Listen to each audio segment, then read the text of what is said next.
তোমাদের শ্রীকৃষ্ণ কোথায়? দয়া করে আমায় বলো।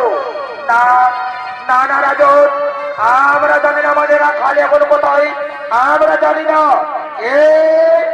এই বললে দুষ্টুমিত্র ধর, তোমরা জানো না, তোমরা জানো না। ওরে দুষ্টুমিত্র ধর, তোরা যদি না বলি তোদের শ্রীকৃষ্ণ কোথায়, তাহলে তোদেরকে ধরে এখন আমি করিব ভক্ষ। সত্যি বলছি রাজন, আমরা আমাদের কৃষ্ণ কোথায় জানি না, আমরা কোথায় জানি না। কি বললেন দুষ্টুমিত্র ধর, পাপিষ্ঠ কুলাঙ্গার, তোমরা জানো কোথায়?